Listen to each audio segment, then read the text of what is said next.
Come on.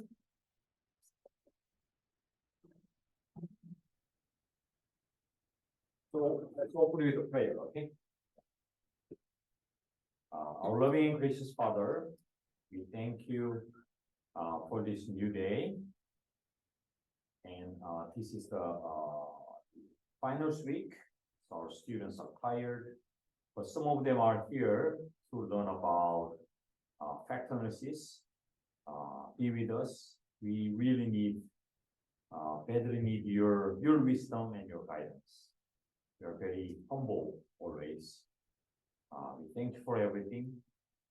Again, be with us at this time. We pray in your son's name. Amen. Amen. Good morning, Patrick. Thank you.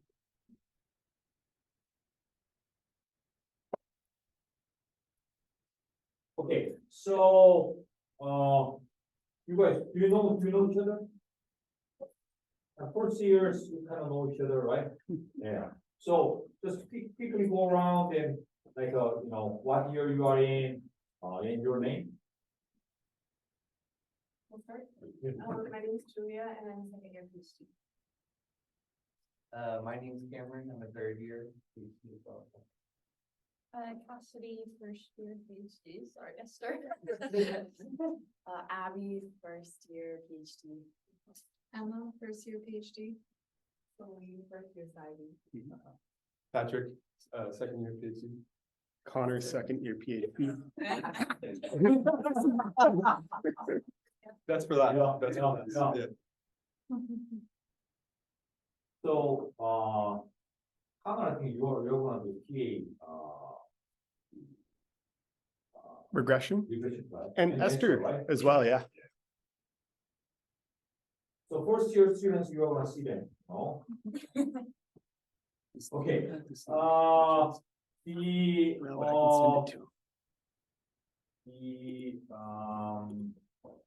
The connection issue. I have a connection issue. I think I have everything correct.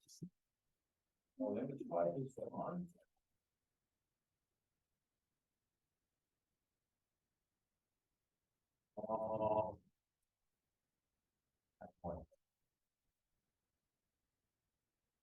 Okay, so the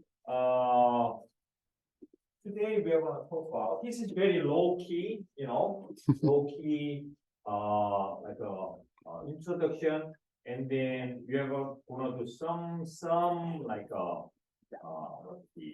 we're going to use R, and then I'm going to choose some SPSS options, but the some data analysis and hands-on data analysis, the simple ones, okay. The fact analysis,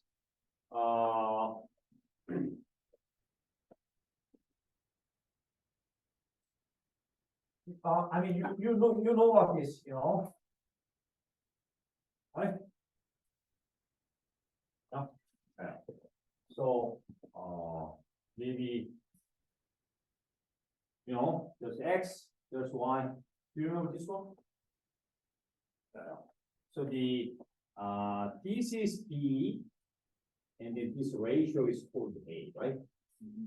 Intercept, it's a set, intercept, and this is stored, right? So X goes up, Y goes up, right? So there's a positive relationship. Yeah. You know this one? Yeah.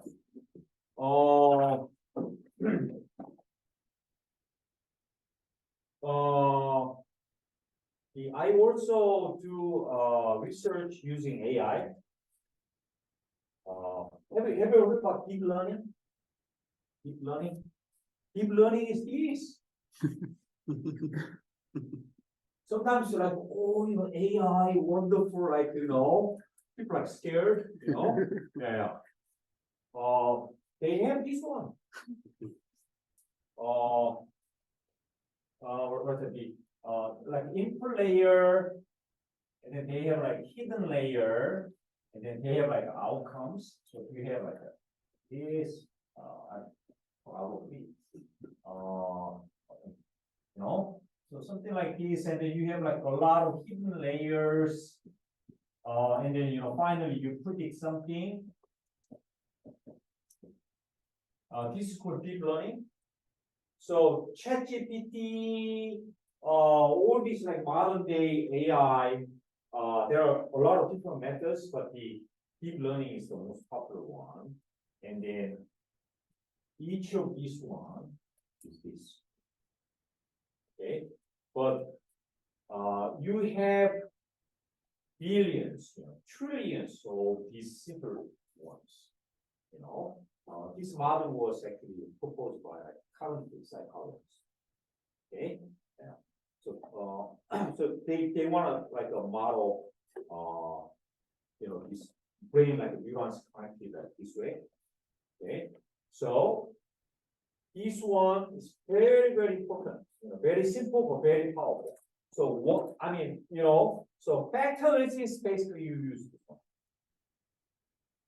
Okay, factor analysis basically you use this one. Okay, you use this one, and then the actually ChatGPT, you properly if you want to properly understand ChatGPT, so ChatGPT and then you have GPT. The ChatGPT is like you put in command, and then GPT runs, and then you spit out the results, right? There's like interfaces for ChatGPT, and behind ChatGPT there's a GPT, and behind the GPT there's a transformer. Okay, the transformer. I'm going to learn more. You are going to see like decoder only, decoder encoder you hear in AI. So encoder is basically this is factor analysis. Okay. So not directly related, but to understand GPT, you need to understand factor analysis. I'm not kidding, okay?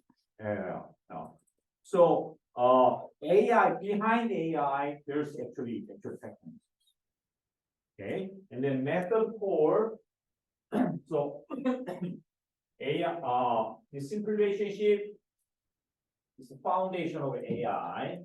This one is also foundation of factor analysis. And then modern AI also uses factor analysis behind their backbone. Okay, so understanding factor analysis really good. If you don't understand factor analysis, you cannot understand AI. You cannot understand ChatGPT. Okay. So especially encoder. Encoder is this is factor analysis.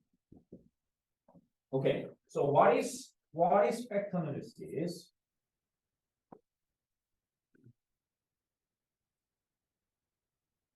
Unit is remember? Got a tattoo. It's, it's very important.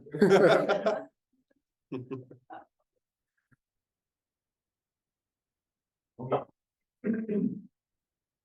I really need to kind of,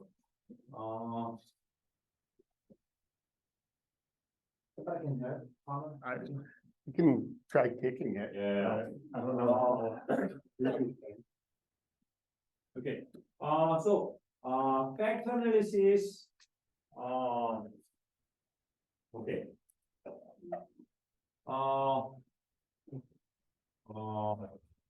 Okay. In SPSS, if everyone has copy of SPSS installed in the computer, right? No. You need it, okay? Later, okay?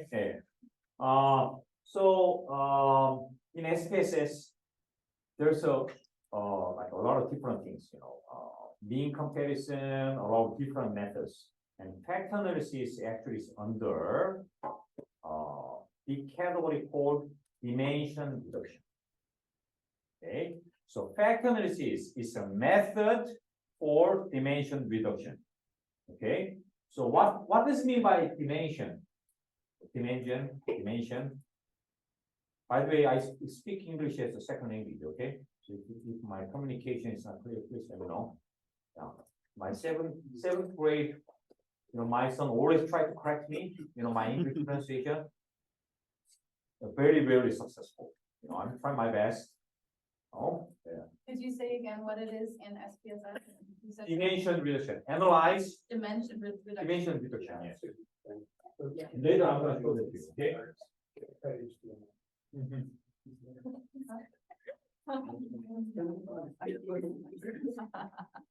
So what does it mean by dimension?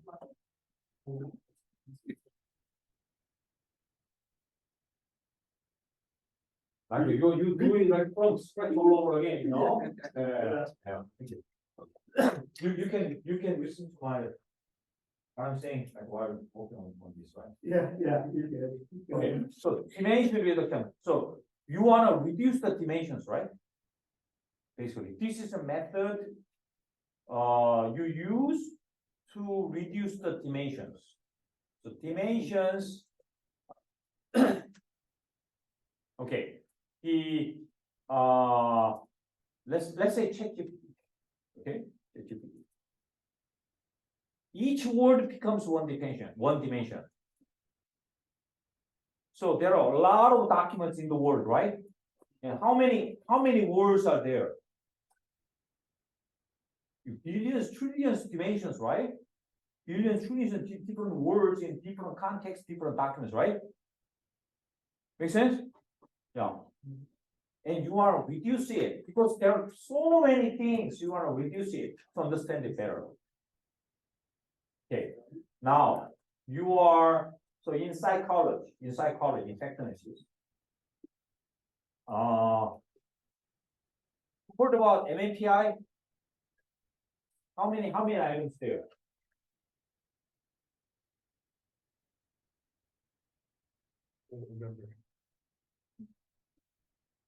MMPI, how many items? Okay. BDI, back depression inventory, how many items? Back to your clinical psychology students, right? Yeah. Back depression inventory. 300. Leadership is next year. Nice excuse. Yeah, okay. 21 items. Okay, back depression inventory, 21 items. How many items in the waste form? Yes, I don't know. But there are 15 subtests, right? 15 subtests. And then how many indexes can you calculate out of? I'm giving you a hint. 4 indexes, right? 4 indexes. Risk 5, how many indexes can you create? For children, waste for children, it's 5, okay? Yeah. So okay, my point is I'm the fundamental purpose of doing CFA or effectiveness. Effectiveness is basically you want to reduce the dimension, meaning MMPI has 567 items. Okay, EDI 21 items. And okay, so you have a client who took like MMPI. Okay, so client 1, he answered yes on number 1, no on number 2. You don't want to remember all of these things, right? You cannot remember, right? Yeah. So what you are going to do is you reduce the dimension. So BDI, for example, BDI or waste 4, let's do waste 4. Okay, waste 4, you have 4 indexes, right? So verbal comprehension, perceptual reasoning. So meaning because there are so many things you want to reduce the dimension, maybe 4 or 5, and you understand these 4 dimensions, reduced dimensions. That's better way, right? And how can you justify intelligence? All these different intelligence items can be summarized into 4 indexes. How can you justify that? You have to demonstrate that there's a relationship between the items that make up those 4. Yes. And you use factors to justify that. Make sense? So you want to reduce the dimension, MMPI has 567 dimensions. You cannot understand it, so you want to reduce it. And you summarize it into, MMPI is already different, okay? But the raise 4, a lot of items, and then you have 15 scales, and then you reduce that into further down into 4. Make sense? Yeah. Risk 5, you have extra 5, okay? Yeah, but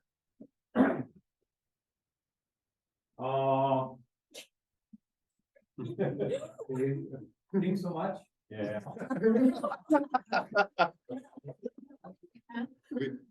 We could go to the other You wanna classroom. go to the other classroom? Well, oh yeah, it didn't work. Oh, there's. No, we've gotten that before. It's the blue factor. Hopefully. So do you wanna go to the other classroom? Let's go to 313. I think that might be the move. Dr. Sung, you want us to go to the other classroom instead, since that is not working?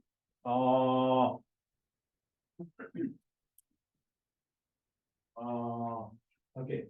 It's gonna take a lot of time. I'm not sure whether that project is working or not. So maybe I can, I can explain, without using this, but okay, so let me explain this one. So, y equals ax plus b. Okay. So this is the and then statistics you have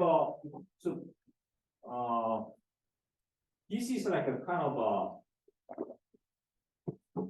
so everything is like here, right? But in statistics we have errors. So the relationship is not always perfect. So you have some errors here, right? Errors, the actual errors, not ideal. So we have like error. Okay, so this is the simple regression model. This is a simple regression model. Okay.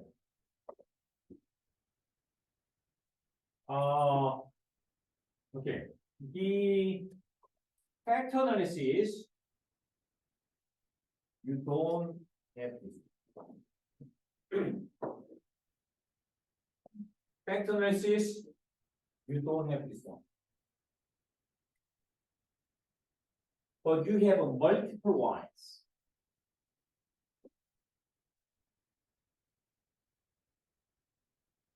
Y1, Y2, Y3, Y5, Y4, Y5, Y6. So you have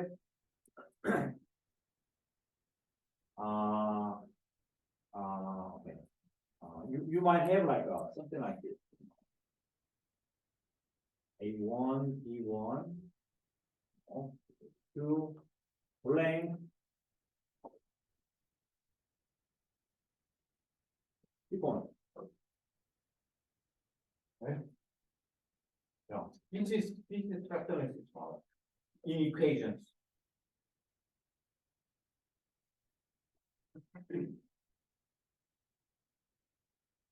So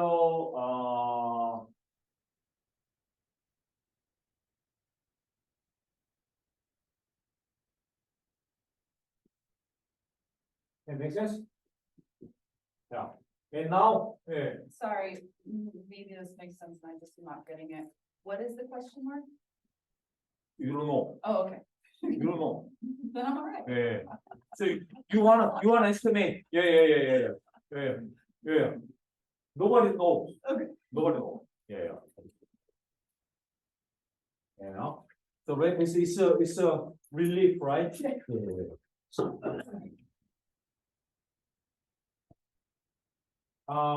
Okay. Now you know this one. You know the responses. Okay. So these responses are the items, actually the item scores. Okay, so maybe this is a PDI, tech depression inventory, item number 1, item number 2, item number 3, item number 4, so these are usually in psychology items. from many people. Okay, so person like maybe ID number one, so actual data, ID number one, ID number two, 3, 4, 5, 6, 7, you keep going, and then item number one, item number two, item number three, keep going. This person may be like a Likert type scale, maybe 0 to 4, 0 strongly disagree, 4 like strongly agree. Okay, so you have this person like a neutral, 4, maybe 5, different responses, and then maybe 4, 2, 1, 4, 1, 1, 2, 4, 3, 2, 5, 5, 5.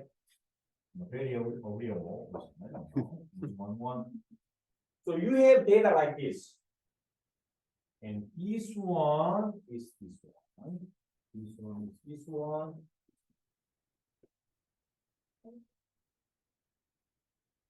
So how do you understand? Yeah. So people respond to some kind of questionnaire, strongly agree, strongly disagree, strongly agree, and then you are going to have these item responses, okay? And then you have scores, these scores, and then this is the model. This is a very simple model. Okay. Okay. I don't want nobody lost. Okay. Sorry, so the Ys, are they the average scores of all of the responses, or are they just from one person? Just for Just from one. yeah. Later I'm gonna explain more. Okay. Yeah. Okay. But so and then so you have one information, so you need to estimate 1, 2. This is kind of okay. 1, 2, 3, 4, right? I'm just kind of simplifying, okay? So you have just one. You don't know. You have one piece of information. You need to calculate more than itself, right? Can you do that?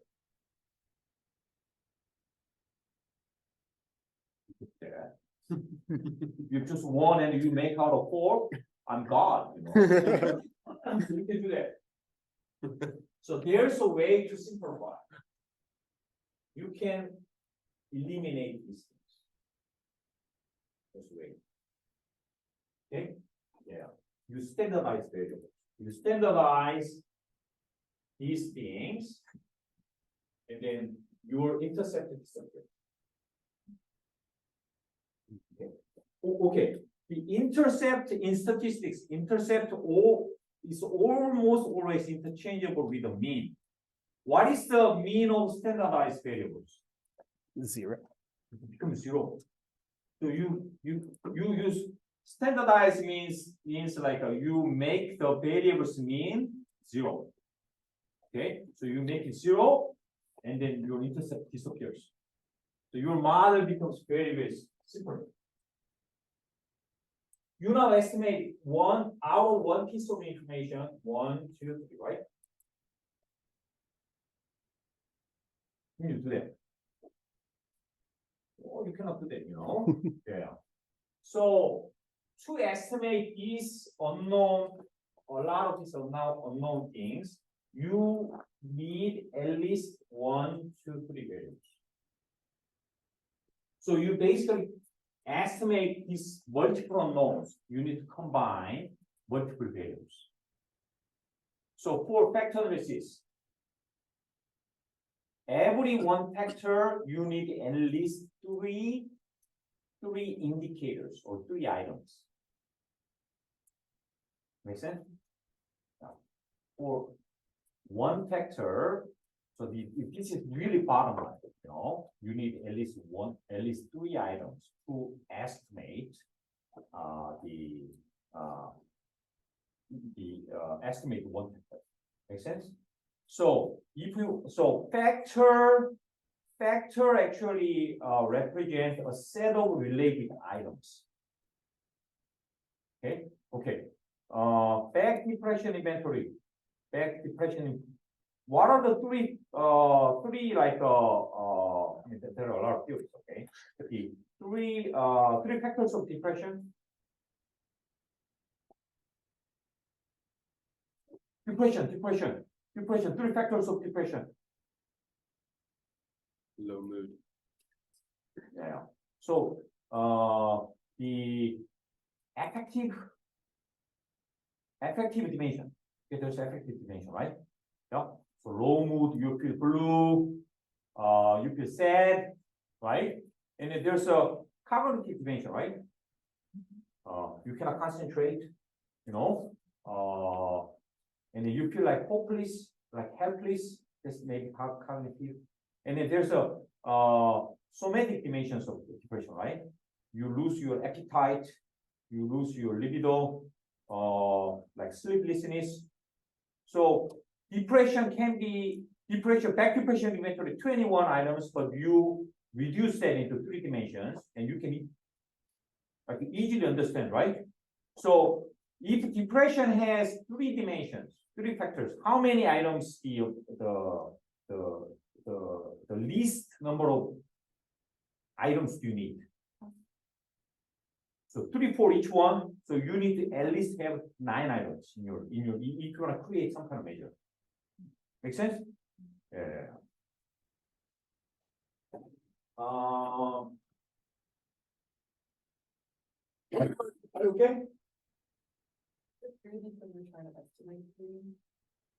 Or is it just? It's a little bit more complicated, but you know, yeah. But you need at least 2. Yeah. Sometimes you can go to 2.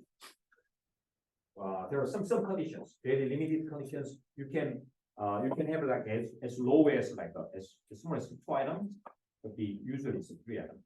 3 items is still the minimum. Okay, I do not recommend it. Okay, it's called like so factor analysis. Very good questions, you guys. So factor analysis, you only have dependent variable, and then you don't have it's called independent variable, right? So this is the latent. So you want to estimate the latent is called factor axis. Okay, so the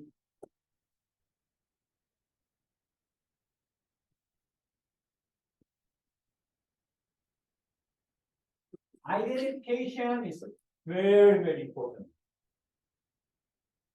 Okay, identification.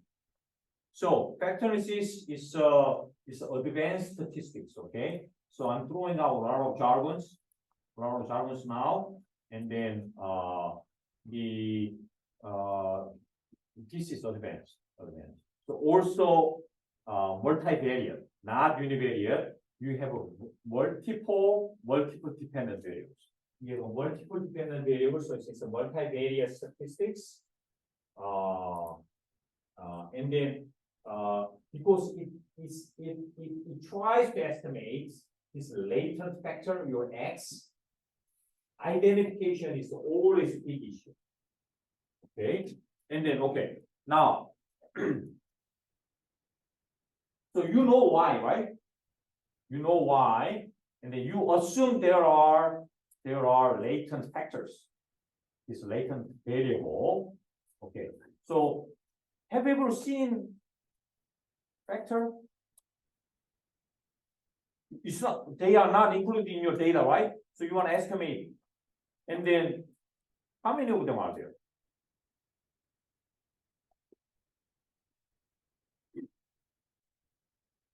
No one knows. They don't exist. They don't exist. So nobody knows. Nobody ever seen it, you know.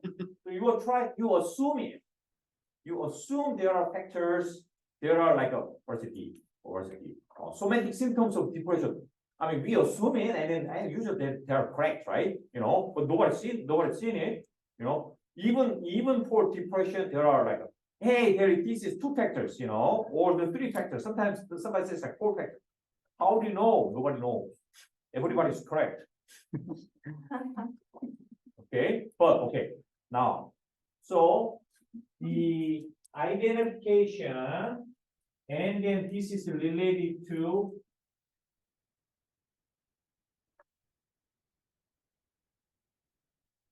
enumeration, meaning number of factors. Nobody knows for the enumeration. Okay, yeah.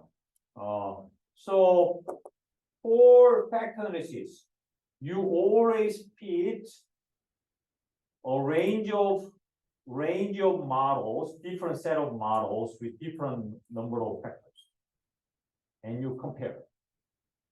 Okay, so the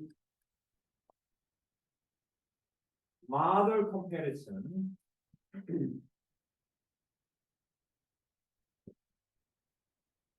So you, because you, enumeration, so identification, enumeration, model comparison.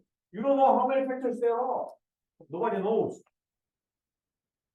If you had known that, you don't need to worry about accuracies, Yeah. But you don't know. You don't know this, right? You don't know this. So, so the good news is, so you if you want to create some kind of like a measure, so the creation should be guided by theory. So you want to create depression measure. There are theories of depression, right? How many factors? It's sort of usually 2, 3, 4. And then based on theory, you create items, and then you actually do factor analysis and you compare. Like 1 factor model, 2 factor, 3 factor, 4 factor, maybe 5 factor. Maybe I would fit until like 6 factor. Just you don't know, So you have this range of excuse me, range of models with different number of factors. You fit and you compare. Okay, and you compare. And then you use indexes. And then, okay, now, okay,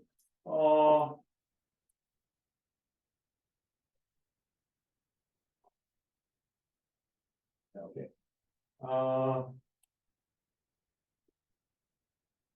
이거는 바로 이것으로 No, but I could go get them. I'll go get them. You haven't had that gotten Okay. Okay. So the okay. So far you guys are okay? You guys are okay? Nobody lost? No loss. So yeah. Alright. Okay. So okay. So in factor analysis, so you have this data. Okay, so you are going to have a lot of people, a lot of variables. Make sense? So you have a lot of people and a lot of variables. Now, so you have number 1 person provide this data, number 2 person this, right? Yeah. So in factor analysis, there's a way.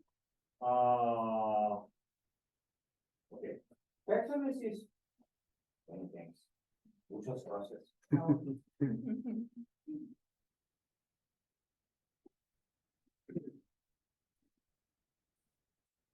Just process for the one.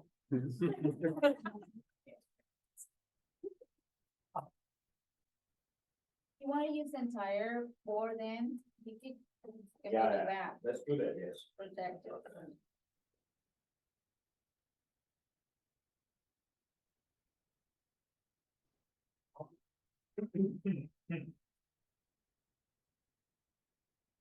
Uh, now the actual data.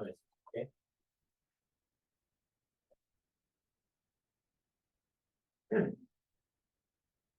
Uh,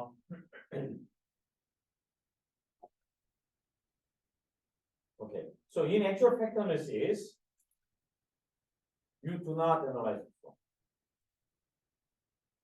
You first calculate correlation.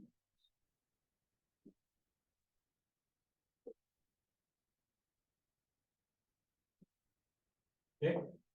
Now, so you turn this one into correlation, and you analyze correlation.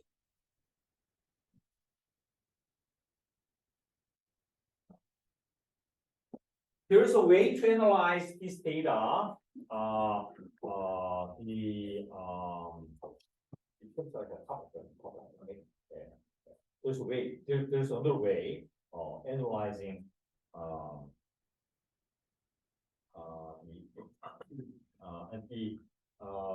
actual frequencies, but the usual approach in social sciences, you calculate this into, so now person disappears. And then you calculate correlation matrix, number 1, number 2, number 3. Let's say just on four items, okay? Just to simplify. And then number 1, number 2, number 3, I don't know 4. So you have a correlation of 1, same things, right? And let's say 0.9, 0.9, 0.9. And it's going to be everything is 0.9, right? 9, 9, 9.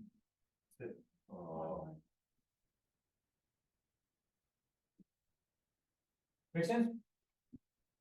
Yeah.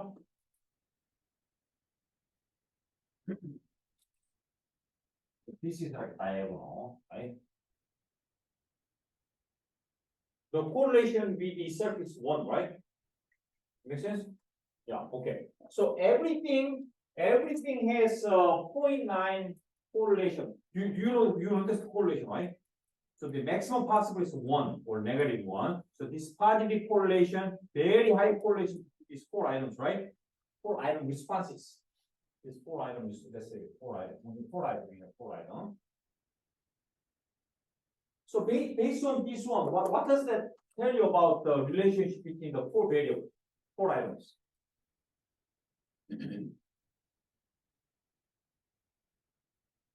What do you think? High. Very high, right? It's very high, excellent. Very high. So what does that tell? From this, what can you infer about these items, 4 items? They're all measuring the same thing. They're measuring the same thing. There's some small errors, but a lot of overlap, right? How many factors here? It's 1 factor, yes. You now understand factor analysis. Oh, yeah. So this is clearly 1 factor model. This is factor analysis. Later I'm gonna share the data and then we get the model. So this is clearly 1 factor model. Okay. So now I'm gonna be a little bit harder, okay? Now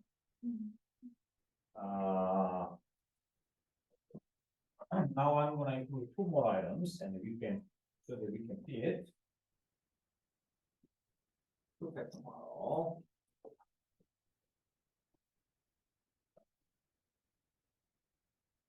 Okay. So now yeah. 1. One diagonal. So 4. Making square. 0.9. 9, 9.9. Okay. Okay.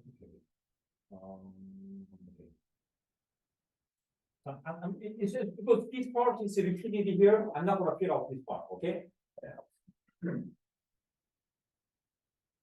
Very tricky.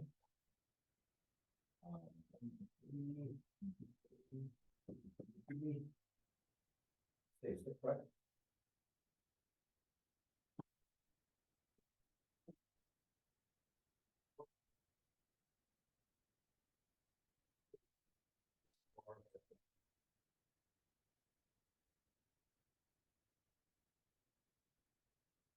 Two, three.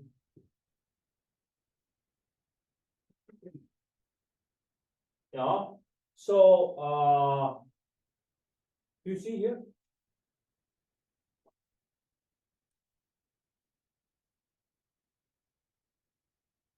How many vectors?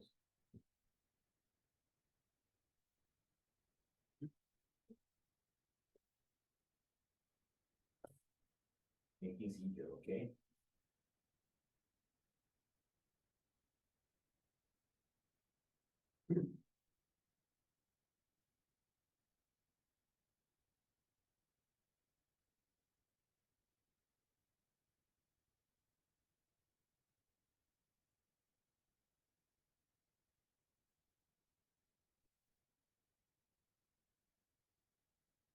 You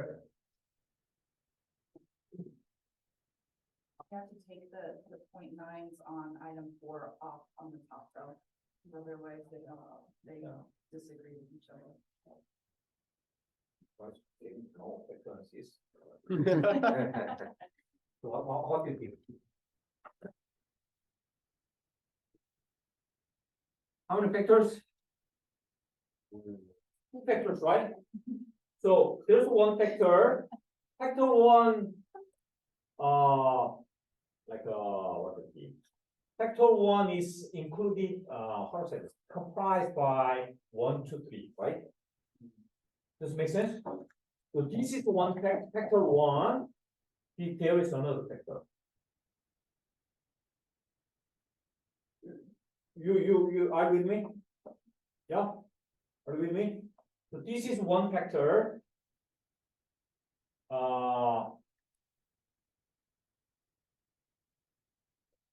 Vector one, let's say like vector two. Okay. So usually diagram latent variables are noted by a round circle. And this one is affecting item number 1, item number 2.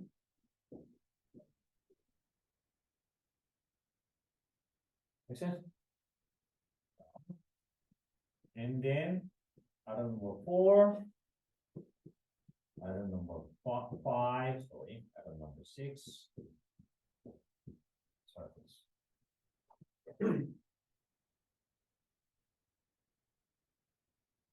So, if you want to conduct like factor analysis, my suggestion first you create correlation.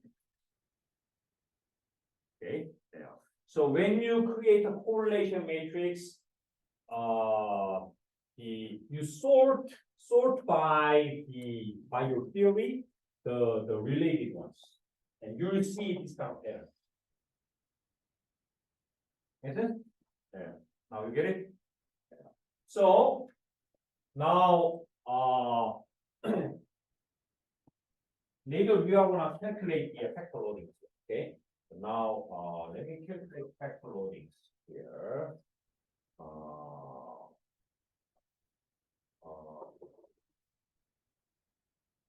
I'm gonna make it.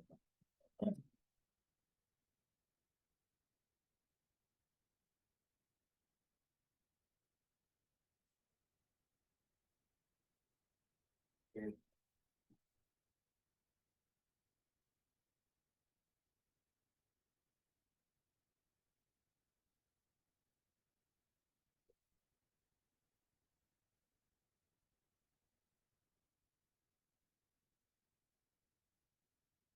Now the correlation is 0.81.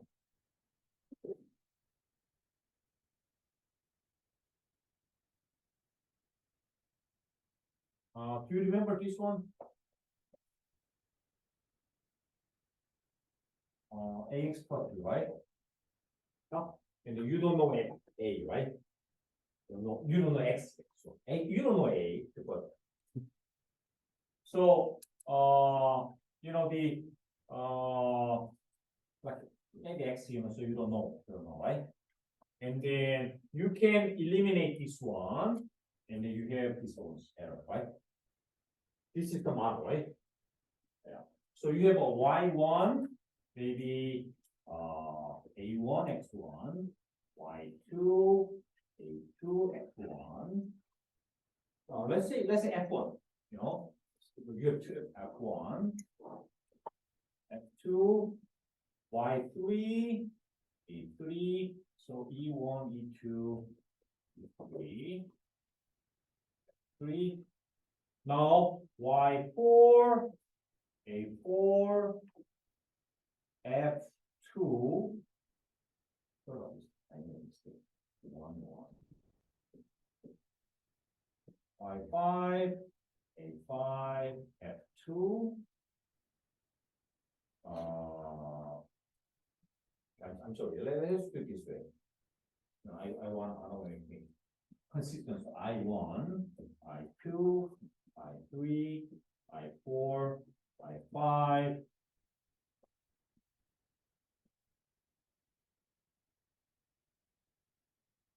6. So far, okay?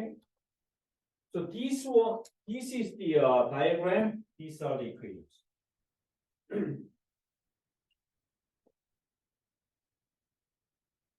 You okay? No. So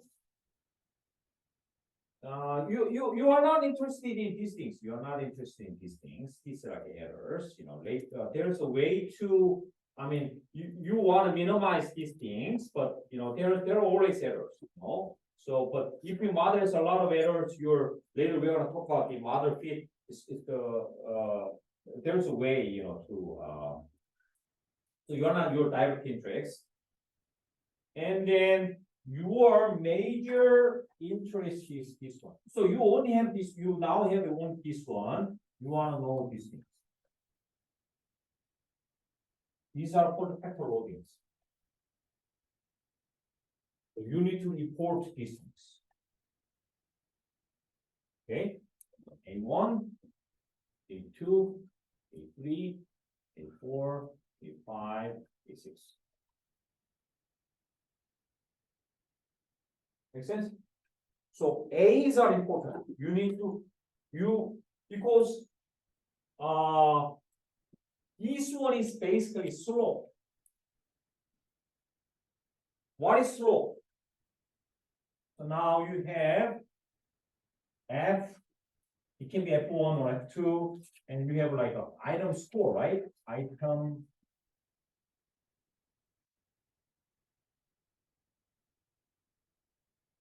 So slope.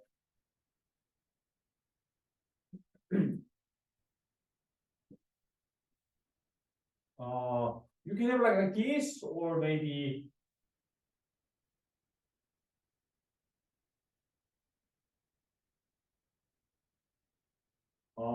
green versus blue one. So you have a factor affects your item score, right? So you want items that are strongly related your factor, right? Does it make sense? Yeah. I mean, you have these items, set of items that are very strong indicators of the foundational factor. Does it make sense?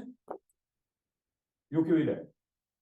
Or you want weak indicators? The stronger the better, right? It makes sense? Yeah. So you want items like this. So you want to have a large items, indicators of factors, factor in case with large factor loadings. So you are gonna choose that. Okay? So far, okay? Yeah. So out of this correlation matrix, you can actually calculate the spectral loadings.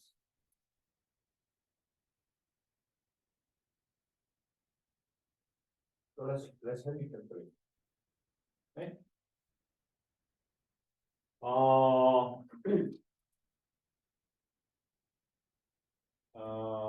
Okay.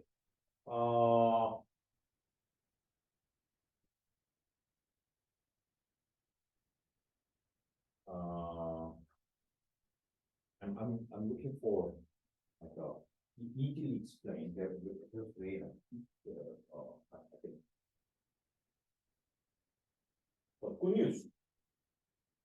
If you have a correlation matrix, you can actually handy calculate these things. Okay, that's good news. If your number of items are not very many, and then if your number of factors are not many, some ideal conditions you can handy calculate. You don't need SPSS. Okay, so how to do that?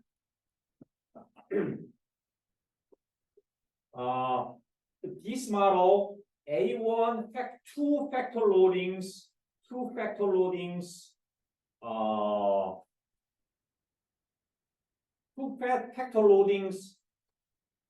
product is of their correlation. Make sense? So 0.81 is correlation between item number 1 and item number 2, right? So how can you get 0.81? Yeah, so the first one's factor loading is 0.9. Second one is 0.9. So 0.9 and what is A3? It's 0.9, right? So you have three knowns. You have three knowns, right? In three variables. So you can correctly estimate their factorials.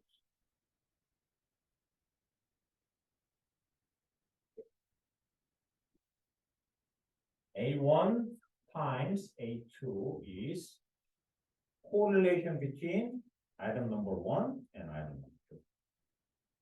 Okay, A1 times A3 factor loadings. Okay, correlation between item number 1 and item number 3. A1, A2 times A3 is correlation between item number 2 and item number 3. R is correlation. Yeah. So you know the correlation, right? You know the correlation 0.81, 81, 0.81, 0.81, and 0.81. So you have three knowns and three unknowns, right? So you can identify. Make sense? Yeah. So all of them factor loading is 0.9, 0.9, 0.9, 0.9, 0.9, 0.9.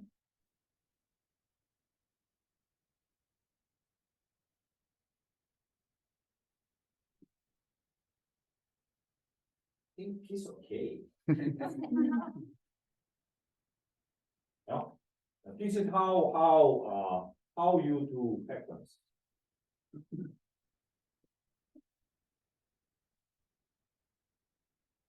Yeah. Any questions so far?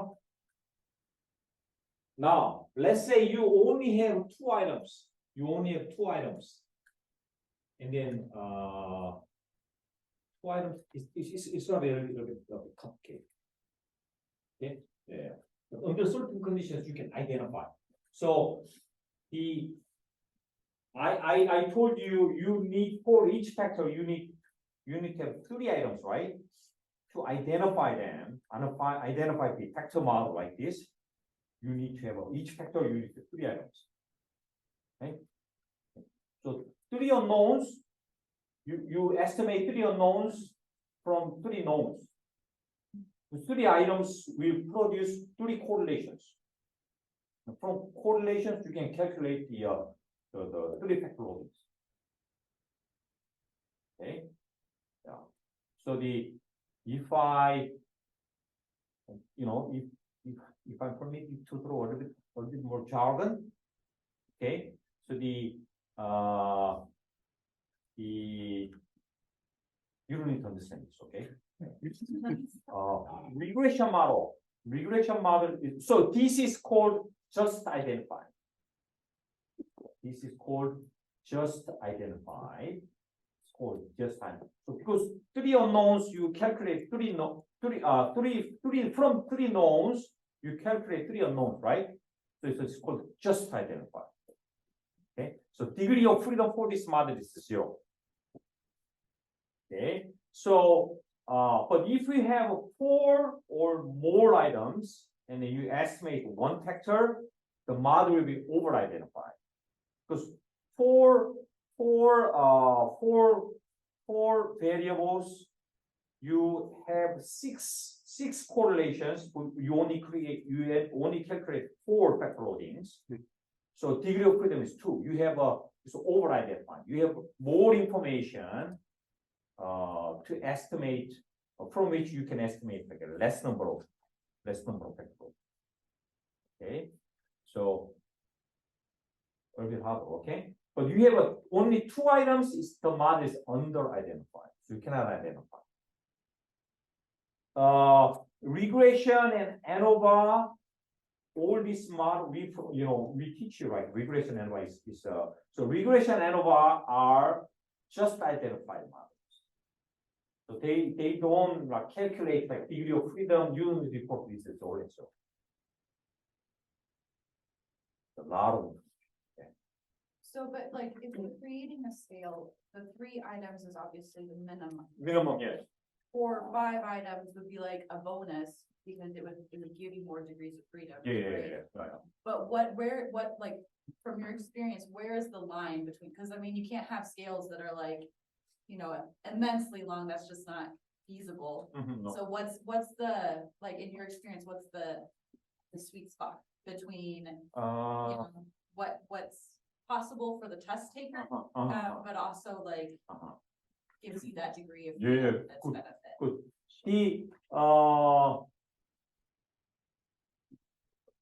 For me, that's a great question. What is the sweet spot? I mean, you want to have like a larger degree of freedom. So larger degree of freedom is always better.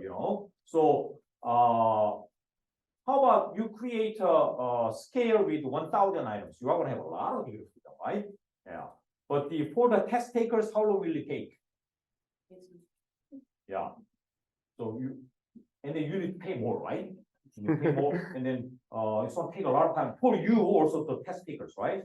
So you need to think about the practicality also.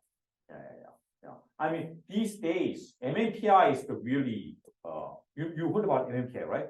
Yeah, MMPI is really I think it's the best method. Psychometrically, it needs a lot of history, but 569 it takes a lot. Like 1.5 hours at least, I think. Usually, so they try to these days try to reduce the number of items. So the more the better, but you need to think about that. I think that's also important, like consideration. But psychometrically, the more the better. But so there's really no answer. It's kind of like you try and weigh it for each test that you, or each metric that you create. Yeah. Also, the more items, the better reliability. Cronbach's alpha is always a function of number of items. So Cronbach's alpha, Cronbach's alpha reliability. You add items, it's going to increase. Yeah. So the more items, psychometry is always better. Okay, but the reality, you need to count the reality. Yeah. So okay. So far, do you understand? No. And then the error variance. So you are going to have this like error. Error variance is 1 minus this one. So it's going to be 0.19. E3 is 0.19, same thing. So in this kind of simple situation, you can actually calculate, can be calculated. Okay, so the total variance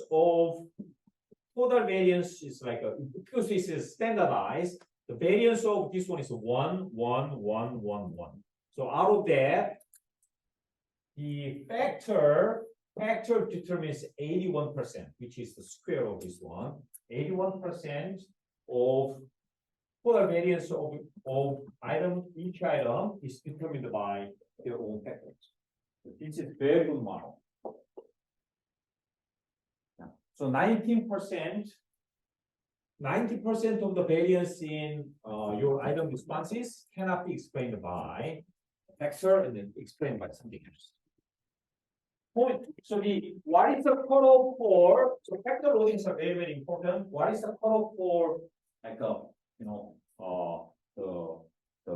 factor loading? It's usually number 0.4, but I think 0.4 is still too low for me. So 0.5 or above, very good, and maybe 1 or 2 items maybe can go as low as 0.4, but my recommendation is like 0.5 at least. Okay, so that the factor can explain how many percentage, 0.5. Okay, the factor loading is 0.5. Let's say 0.5 for item number 1. How much of the variation in item responses for item number 1 explained by this one? 0.5, 25%, right? You just square it. Yeah. So if this one is 0.5, it's gonna be automatically it's a 25%, right? So this is like 0.75.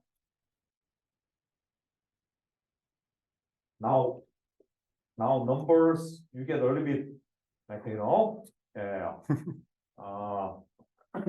okay. So let's take a break. Okay. Yeah. So to use there's like a correlation matrix like this, 0.81, 0.81, 0.81. No, yeah. And then you feed a model. So this is like the R. I use R. R is free and very powerful. So you create like this matrix like this. And then let me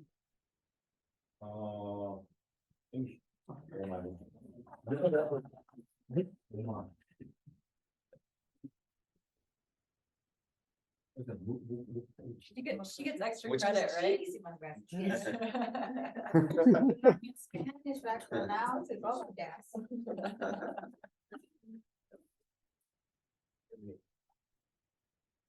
Yeah, I learned Spanish like this year, and then I'm like I like classical songs, and then I'm learning these like Spanish songs, classical songs, and then they are so beautiful.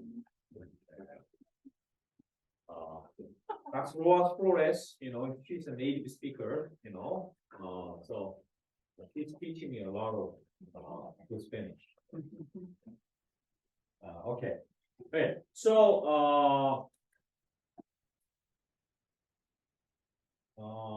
first years, have you ever used R software before? Some of you or some. If you want to, you can like install R very easy. Very easy. Is it available online? Yes. Free. It's That's free. right, free source. Yeah, it's free. So let me I can show you some examples. If you have an SPSS, there's a like analyze or analysis, and down there's a dimension reduction, right? You can see, right? Yeah. So and then you can find factor analysis.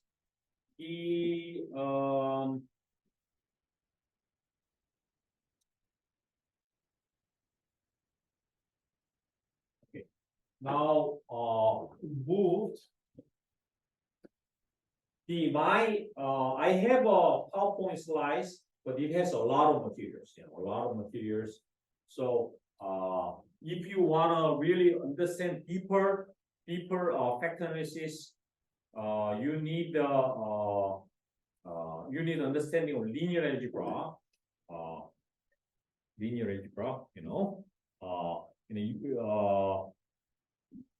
so always is statistics and applied math. So you need to have a good understanding of math to understand people.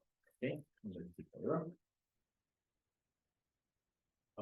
but bottom line, factor analysis start from correlation. Okay, so correlation matrix. So you create correlation matrix. That's why APA format requires when you do this multivariate statistics, you report correlation. Okay, so you feel like a scan correlation matrix very well, you can identify factor structure there. How many factors, so do that. Okay.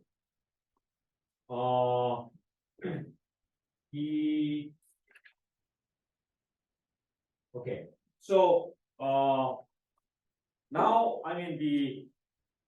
so for example,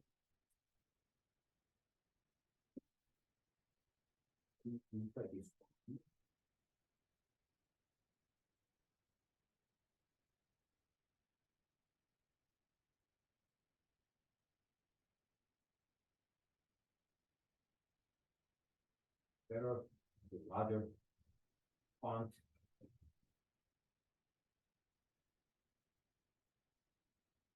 So this is a correlation matrix. Yeah. How many factors there? How many factors? That's one factor. So what is the factor loading for? So let's say like the ABC are items, 3 items. What are the factor loadings for ABC? 0.9. 0.9, yes, 0.9. Yeah. Easy, right? But in reality, you won't see like this kind of like toy, like a nice toy. Okay, so let me show you.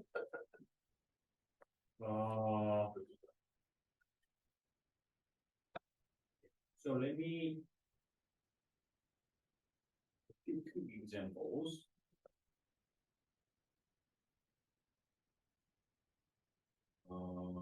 Okay.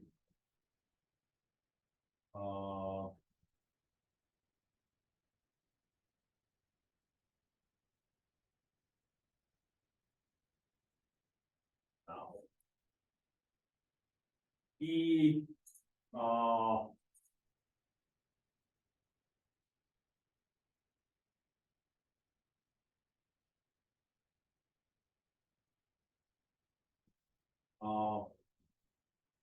enumeration is called enumeration. So how many factors? Okay, because nobody knows there are like the number of factors, nobody has seen any factors, it's latent always. So you need to determine how many factors. Okay, and that should be guided by your relevant theory. Okay, that's why literature review is very, very important. Okay, but there are ways to determine the number of factors. So you have 3 items, and then you can do there are ways. So usually the number of factors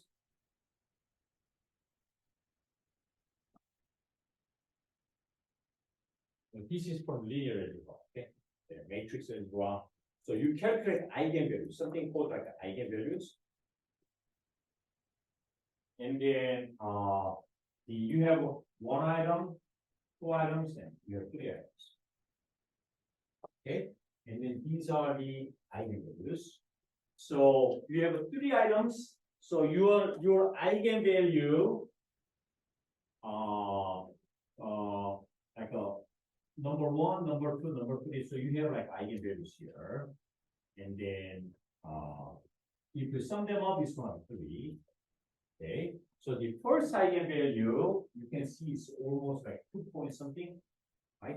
So the first eigenvalue, first estimation actually dominates this correlation matrix.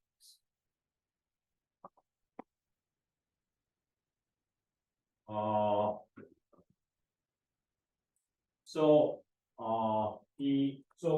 basically you use like eigenvalues. So this is called the eigenvalue plot. Eigenvalue plot. So do you see like this steep curve, right? Steep like that. So and then you choose so this is one factor model. Okay, so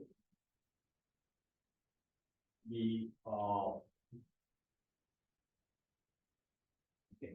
So let me show you.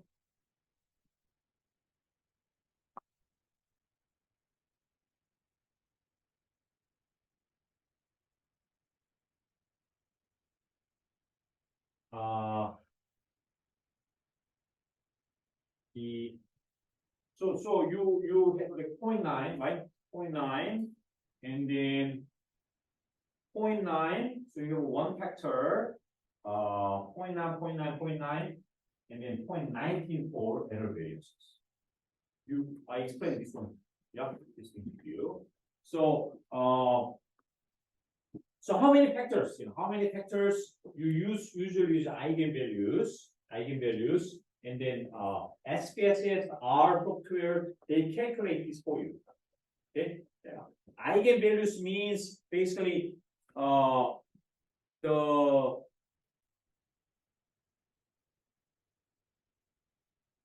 let me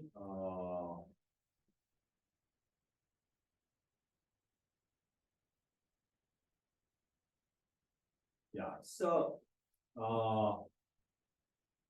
let me just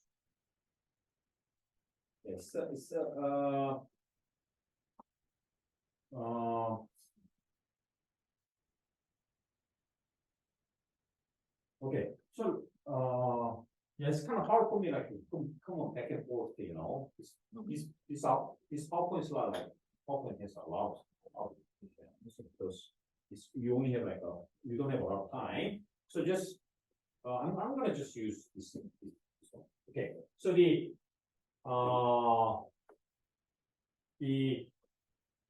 so basically my point is how many factors there are you use eigenvalues. Okay, yeah. So the sum of eigenvalues will be the sum of the items. Okay, yeah. Let me try this one.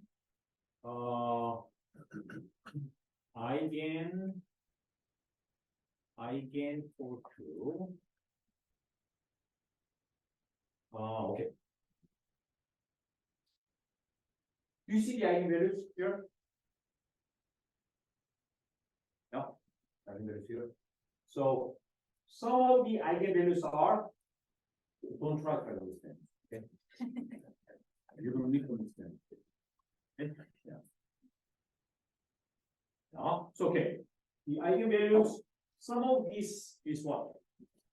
You have 3 items, right? 3 items, and then you have like eigenvalues, right? Yeah. So 2.62 out of 3. So the first factor explains 87% of the total variance in the 3 items. Make sense? This is one model. Oh. So factor 2 explains like very little, so you can ignore it. Okay, so this is one model. So you use eigenvalues.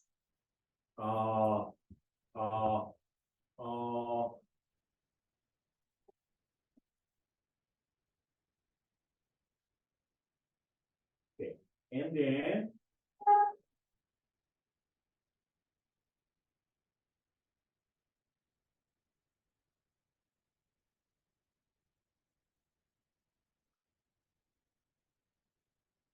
factor loadings.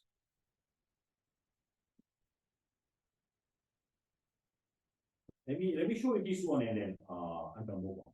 Okay. So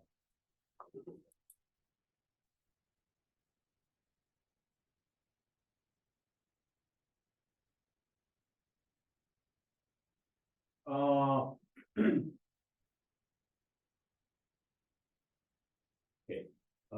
Okay. So my point is who has R installed right now? Not many people. Okay. I'm gonna just explain. And then at home, maybe I will be more than happy to share my scripts, our scripts, so you can practice. Okay, but I'm gonna just keep moving. Okay. Okay. So for this one, how many factors?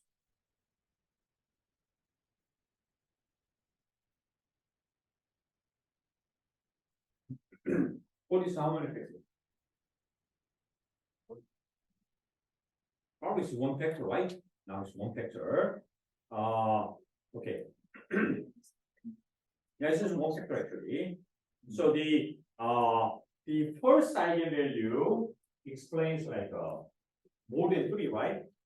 So they explain more than like I think 80%. So it's just one factor. So you create like eigenvalue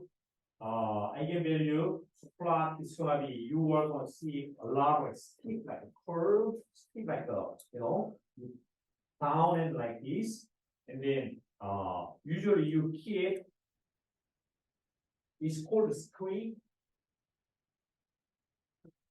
Okay, so in enumeration you use multiple things.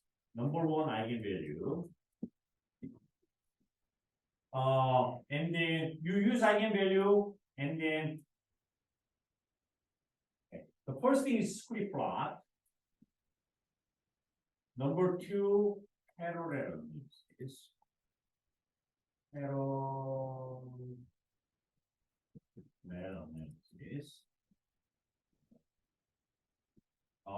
different methods based on eigenvalues. Based on eigenvalues. Okay. So this is script plot. So the eigenvalues, you have 4 items, 1, 2, 3, 4. So 4 items, and then the first factor you have a very dominating like eigenvalue. So you see like it's kind of steep like a squeak. So you keep this. So this is one factor. So I'm talking about how can you determine the number of factors in the data based on eigenvalues? Okay, so you create script plot, and then there's also option for the parallel analysis. So this red line is from like a random data. Okay, so you keep the above this red line. So you keep this first one, this one. Okay, there are ways. Okay, okay, so enumeration, the number of so the factor analysis is EFA, explore. So now you have a EFA, exploratory, and then confirmatory factor analysis. Anyway, what about these 2 types of factor analysis? First time. So okay, yeah, it's EFA and the CFA. You have, so what is the difference between EFA and CFA? The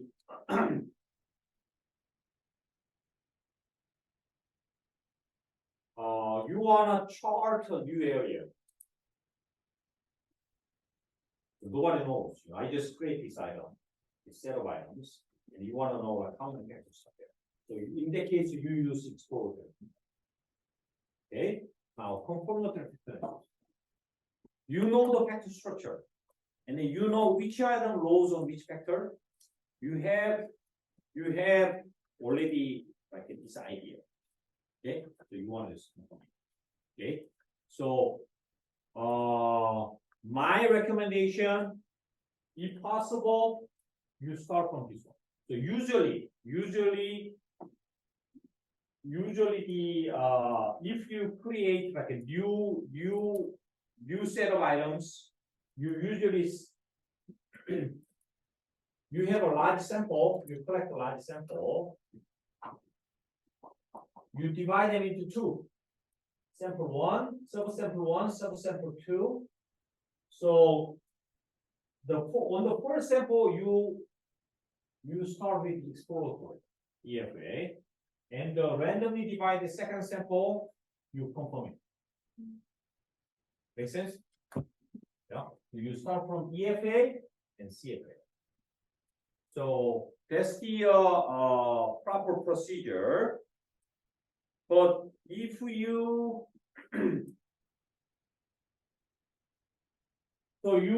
if you divide the sample, definitely your statistical power will be lower, right?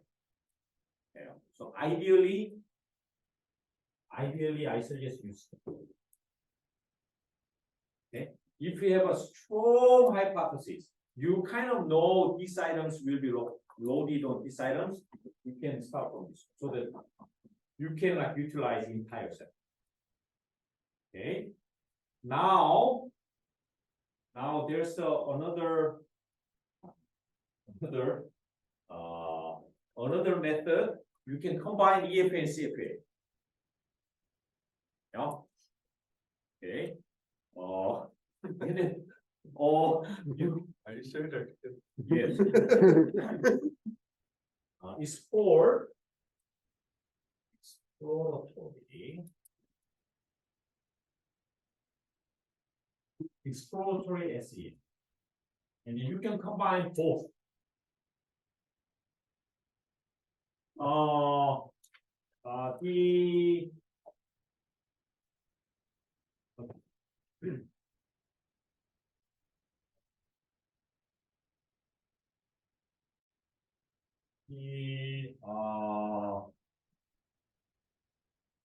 I helped the another researcher. So the scholar did exploratory FA, EFA. So the traditional approach, divide the sample into two things and did this one and then did this one, and the model was very, very poor. And then I analyzed with this one. Wonderful. I was like, wow. and then so you combine this thing and you do all things together, the scholar created this new measure, and then submit the surveyor and then reject it. And then so this, and then I did a model with this one, and then we did like I just want to know this one works, and then this one really won't. So but you need the training. You need but there are ways, okay? So that's the proper procedure. And then this one, for this one, you fit like different models with a different number of factors. And then you use like eigenvalues, parallel analysis, and you get the number of factors. Okay, you determine the number of factors, and then with that you confirm. Right? That's the proper procedure. Okay, so you are going to compare these different models, and then you are going to use, when you choose a different model, you are going to use this these eigenvalues for different things, but also you are going to use, have you heard about like a CFI, PLI, RMSEA? These are called the fit indexes, CFI, PLI, RMSEA. Okay, yeah. So you use those indexes to choose the best model. So because you are trying to find something invisible, you need to use all these different criteria. The more the better. Okay, and then statistics is I think it's an art. And a skill. Excuse me. I said art and a skill. Yeah, art. So my point is I totally agree. It's art and skill, and then I've been doing this like over 20 years. So once I got the data, I have a sense of it. So you gotta do a lot of. It's like what I said, psychotherapy. You want to see many clients, you need to see many clients, right? Yeah. For get a license, you need to have like 3,000 hours, right? So the same thing. Okay. So you want to become like a fluent in this kind of statistics, you need to have a lot of experience. You need to have a lot of different data sets, and then you need to apply, and you can get a sense. And then you can actually also like you try a lot of different things, and then you can you kind of know the way how to produce the best results. Yeah. Okay. I mean, with pasta, you can apply maybe like only Italian cuisine, but something else. You can use for Korean cuisine. I don't know. So basically, you need to same set of ingredients, but these different methods. You can create many different. Okay, like delicious dishes. Okay, so now. So exploratory analysis, something called rotation. Okay.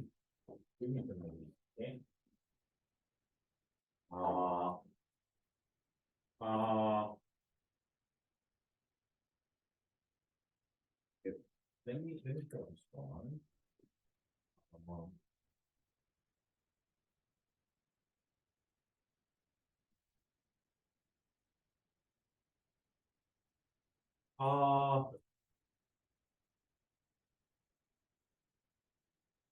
Okay.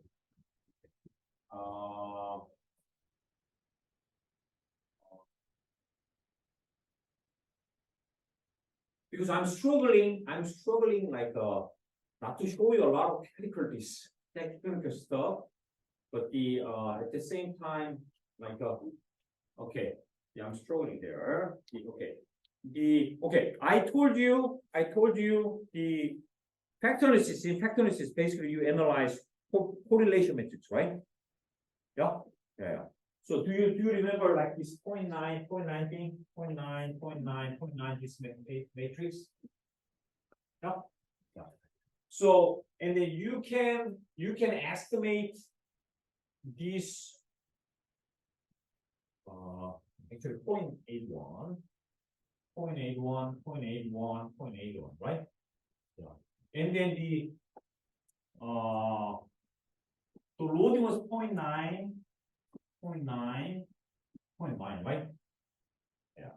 So this is observed correlation matrix. Now from this 0.9 times 0.9 is 0.81, right? 0.9 times 0.9 is 0.81, and 0.9 times 0.9 is 0.9 is 0.81. So this is your data suggested correlation matrix, and this is a fitted model. From this, you can actually calculate estimated correlation matrix, right? Do you see what I'm saying? This is the correlation matrix from your sample data, and then you fit the model, right? And from this back again, you create correlation matrix, right? Now, what is the difference between this one and this one?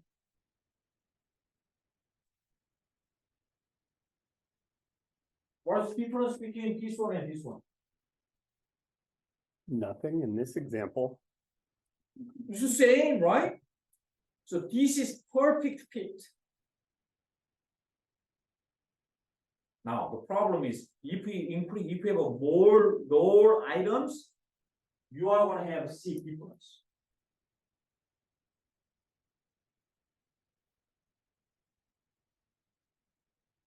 Yeah, you are going to see the difference, okay? And then the good model very close fit to this one, and then this one. This one is very similar. Okay, very similar. And then the so that's how. So all the there are okay. You need to choose different like estimation methods. Have you ever heard about the maximum likelihood?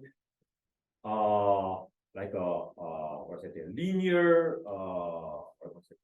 Linear I mean, the least squares, different methods.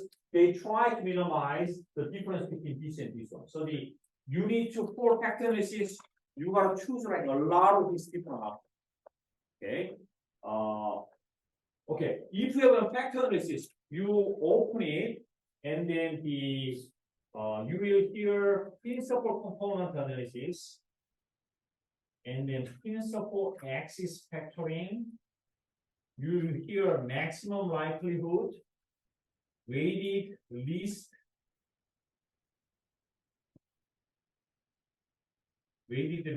squares. You are going to hear like different algorithms, estimation methods that will minimize. They try to minimize observed correlation metrics versus model implied correlation. Okay, yeah. So you need to choose these things, and then this is SPSS before PCA. My recommendation: don't choose this one. Okay, PCA is critical component analysis. Actually, is the long time ago in AI, very popular. PCA. Okay, PCA. So this is a kind of grandfather of ChatGPT. I'm exaggerating. Great grandfather. ChatGPT is a little bit different, but anyway. So in SPSS, like I went to like conferences, and then some graduate students like use this one. It's like I don't know. you know, because that's the default in SPSS. They just click and run it. Going this one. This is kind of old but powerful method. Principal axis factoring. This one is actually using eigenvalue. And this one is also using eigenvalue. Eigenvalues, eigenanalysis, these two things. Maximum likelihood, weighted risk spare, or sometimes like a unweighted risk spare.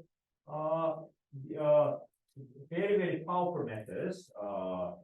But don't use this one. Probably this one. Principal axis factoring. Okay.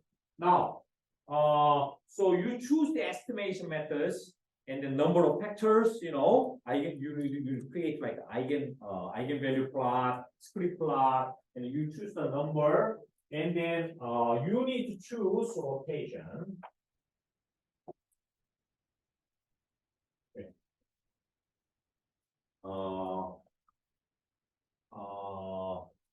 You heard about rotation?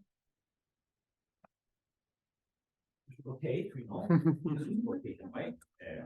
So you do that actually. You rotate, you know.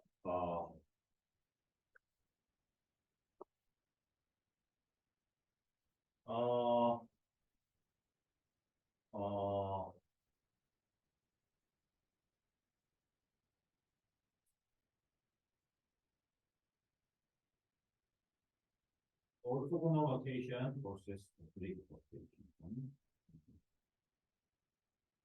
Okay. Orthogonal rotation, you will hear like a very next, very popular. Okay.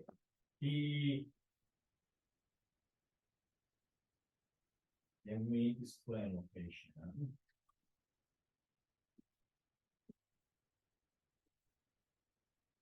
Okay, rotation only applies to two or more factors. So one factor solution, you don't need to apply that. Okay, yeah, you don't need to apply rotation. Okay, Connor, can I show you the do you have SPSS open? Yeah. Can I just Connect to my Yeah, computer? yeah, yeah. Mm, Why SPSS? I don't know the license. Some of those error. Maybe if Uh-huh. because I'm doing Zoom, I don't think you Oh, can, okay, but okay, right. SPSS open too?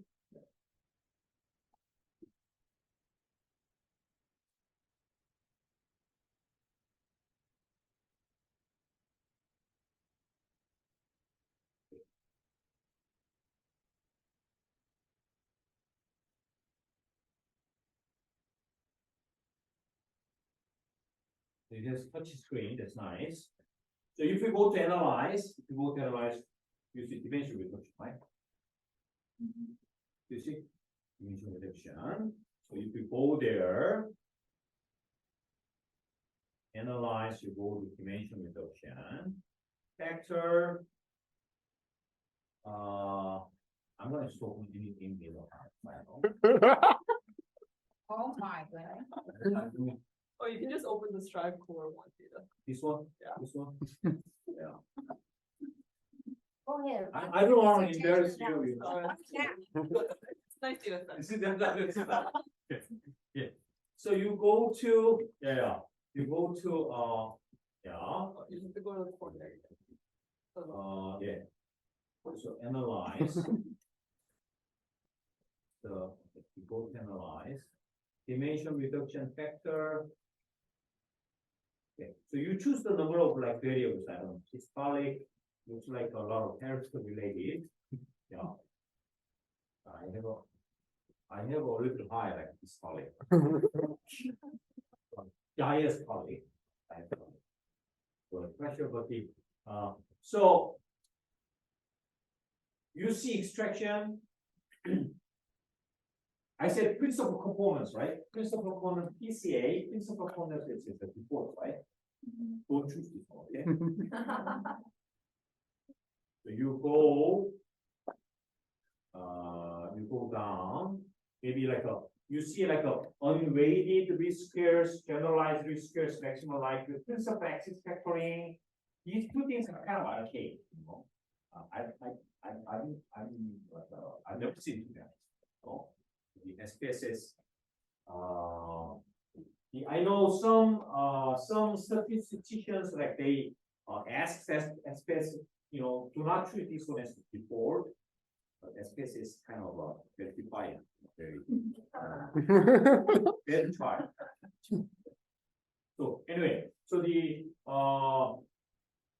probably you choose like principal axis factoring, or you may choose like on ULS. ULS is very good, I think, very good.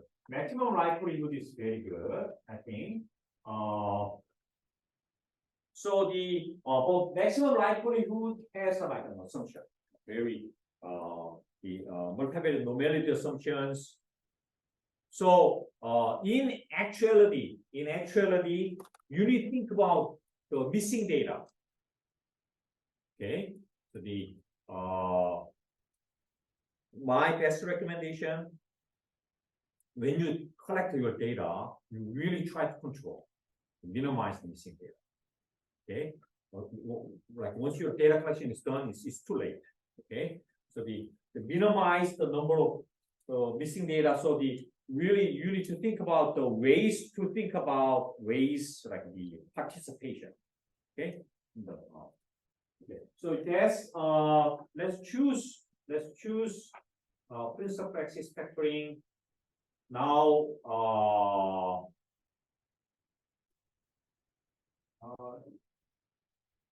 you can choose like split plot, and then you can choose like a number of factors. I don't know. Yeah, let's do this one. Continue. and then you go to rotation. Now rotation. So the you have a what's it, the Verimax rotation. So the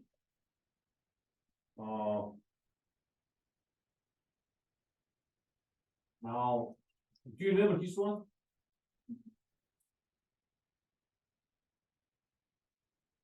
Do you know this one? 6 atoms. Now your factors can be correlated. Yeah. So the correlation matrix I gave you, 1, 1, 1, 1, 1, 1, no, 0.81, 0.81, 0.81, 0.81, 0.81, 0.81. So you have this like like maybe I think it's 6. So used to be now I know I specify this 0.0, right? So this portion actually represent imperfect correlation. Okay, so the if these are 0, the two factors are not correlated. The two factors correlation is 0. Okay, but if you see some numbers here, the two factors will be correlated. And then okay, so let me do this. Probably let me try Verimix direct programming. So the Verimix assumes that the two factors are not correlated. The others, they assume the factors are correlated. Okay, so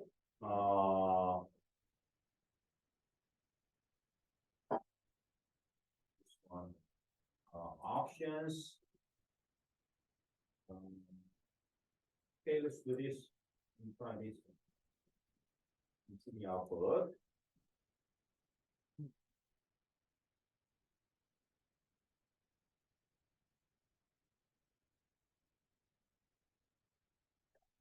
Okay. Now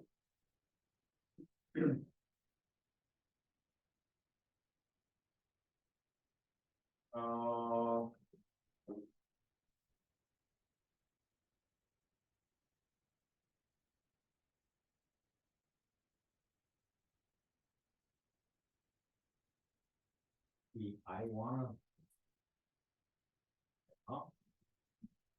let me see the option. There's an option. Extraction. They should show on rotated ones.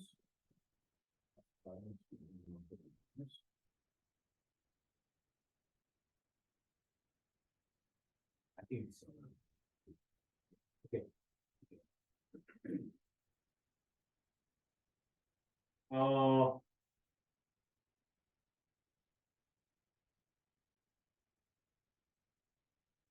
So how many factors do you think, according to script plot?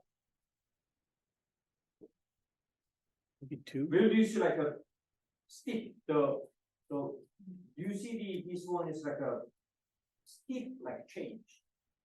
Where do you see? 1, 2, 3, 4, 5. 3. 3, right? Yeah. So you choose the number of factors before this one. So factor 1.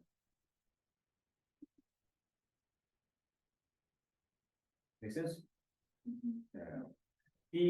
But I recommend more than that. More than that. So these are 9 items and then 2 factors. So the first factor explains like what 6-7%. The second factor explains like additional 24%, 90%. So together they explain like 80%. Okay, and then the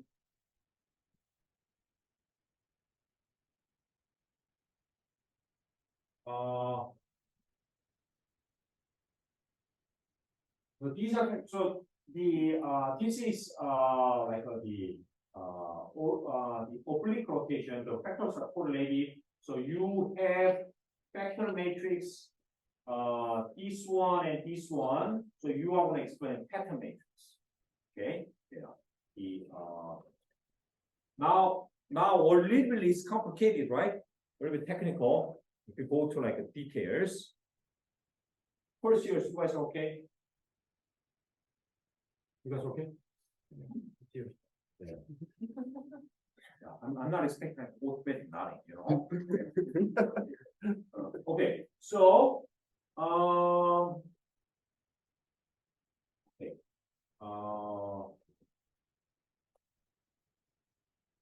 let me explain this one. So if you go to pattern matrix, which items are strong indicators of factor one?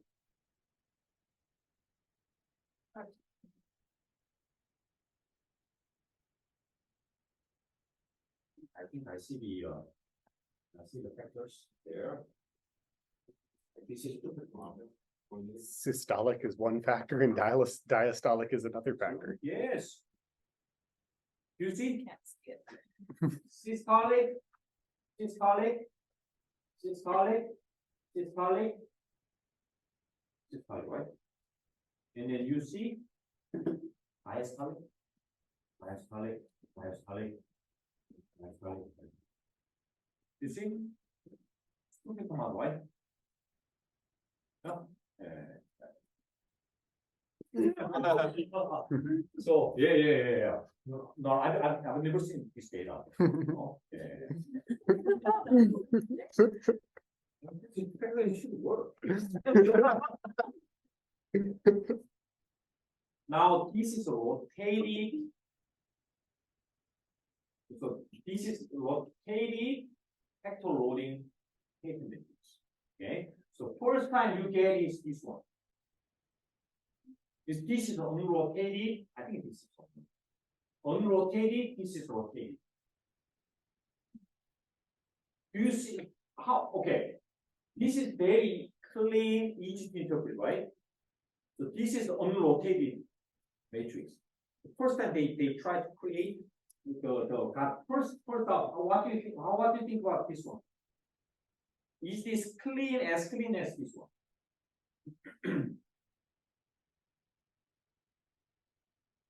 This one.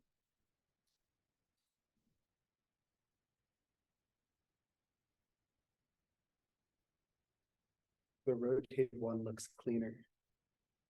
Yeah. I mean this one. Probably.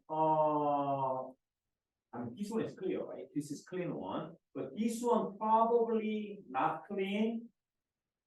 My point is this is clean because the systolic ones, highly loaded one, they together on this one. Okay, so okay. Now factor analysis,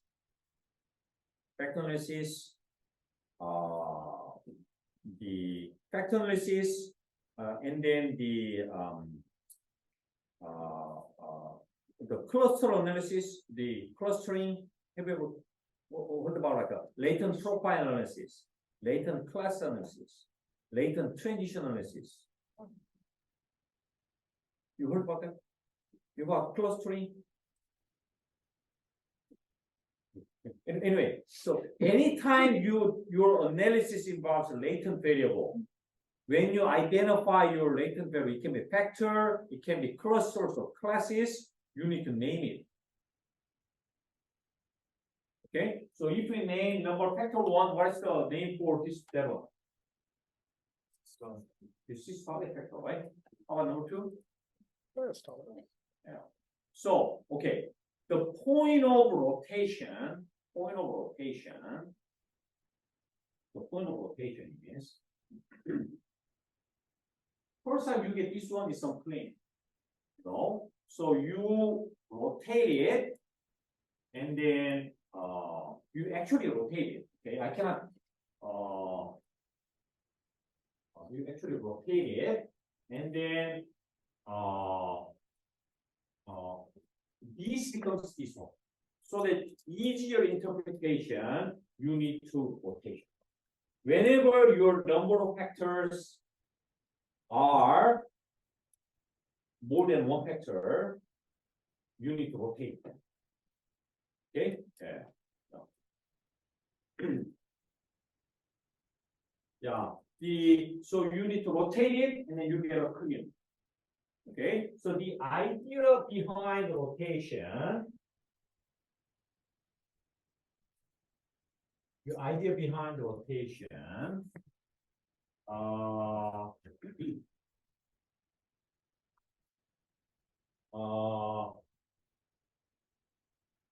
so the idea behind rotation is you kind of it's called a simple structure. So the what's it, the target loading should be very high on target loading. Loadings on the your secondary factor should be lower, but your primary factor loading for the primary factor should be very large, maximized. Okay, this will be minimized. Make sense? So that's the you apply there's an algorithm and you find this. Okay, so you can find other like so there's an infinite number of possible solutions, and you choose the best one. Okay, and then yes, actually these programs help you. Oh, yeah. So my suggestion is you try oblique rotation. Okay, oblique rotation method.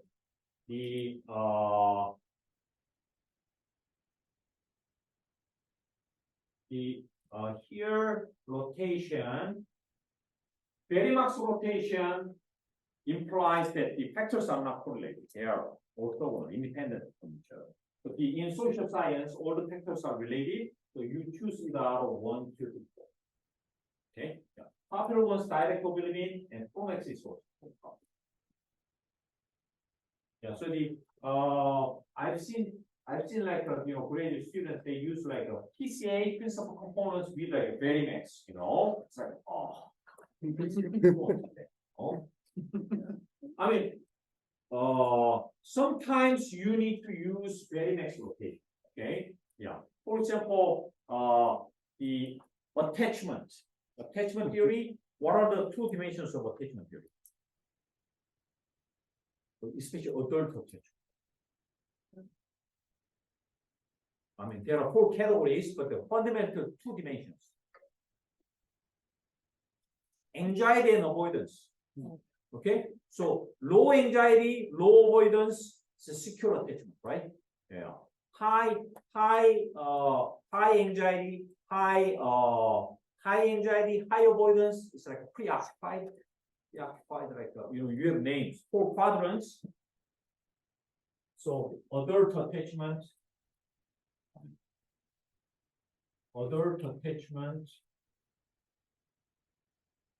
anxiety, and like avoidance. So at a lower level, like maybe secure, lower level, pretty I don't know how even secure, but you have these 4 different types, right? Yeah. So the adult attachment, it is known that avoidance and anxiety, they are orthogonal, very independent. Okay. Yeah. So you can try very next. Okay, but the other things like maybe depression, psychopathology, usually they are correlated. Anxiety, depression, highly correlated, right? So sometimes like 0.9. So you should have tried different oblique rotation. Okay.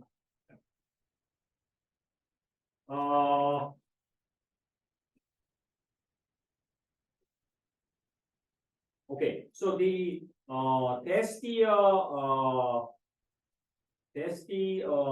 kind of brief overview of exploratory technologies. So rotated vector space. So if you were like the axis were like this, the vector loadings are not clear. So you just kind of you rotate this axis to be like optimal, optimal like that, so that you can maximize the loads. Okay, so the loading for these items, loading on this dimension is very low, right? But their principal factor, the loading is very high. Okay, but on the secondary dimension, the loading is very high. Okay. There are many things to learn in spectrometry. Okay, yeah. Okay. Okay, now let's move to any question about exploratory frequencies? It's a lot of materials, right? So I'm covering I think EFA when I told it like last time, it's like a 3 or 4 weeks, you know, 3 or 4 weeks things like 2 hours, that's a lot, you know.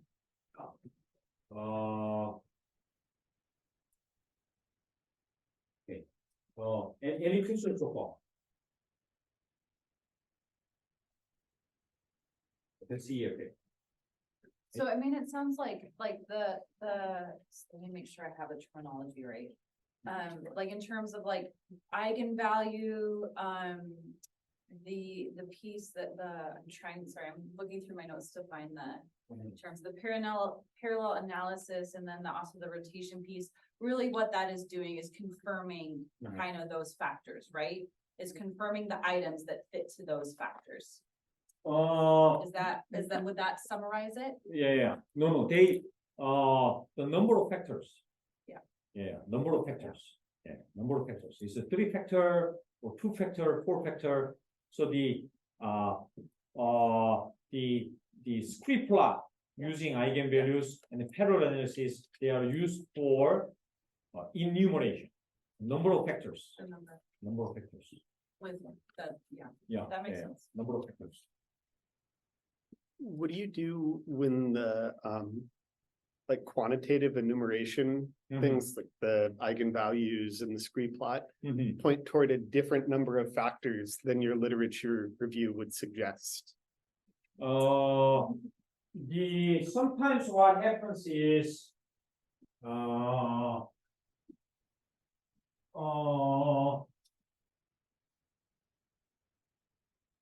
something very interesting, right? Yeah, something I have really okay. Okay. I skipped like a lot of things. Okay, let me show you this one. Do you see commonalities? Yeah, you see commonalities. So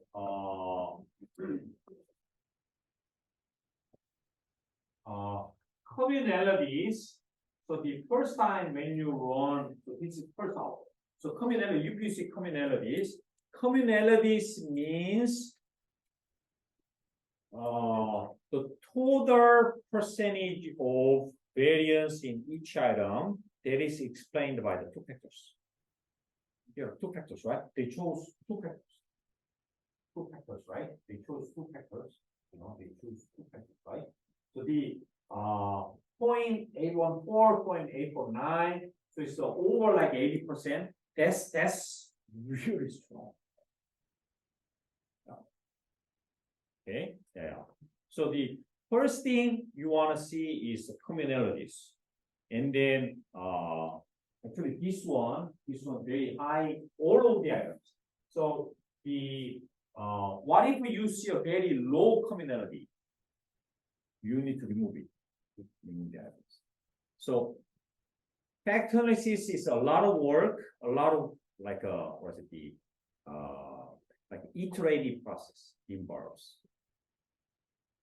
Okay, so the first thing you see the communalities, and then whenever you see low items with like low communalities, like for example like point maybe 1 or lower, I need to and then you run it again.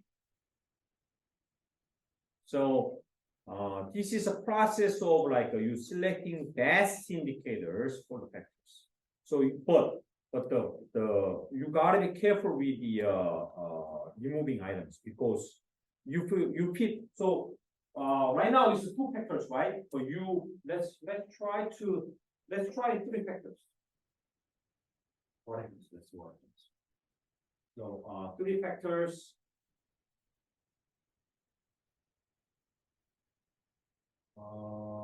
Extraction.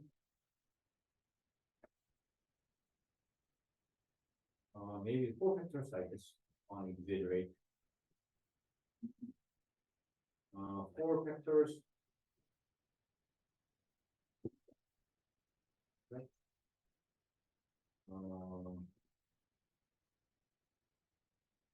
Okay, so meaning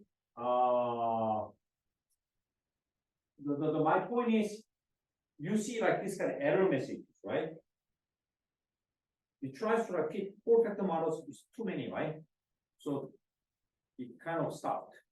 So good models never produce errors. So if you model like so you can fit it, and then you need to increase the number of iterations. It may fit. Okay, let me try that.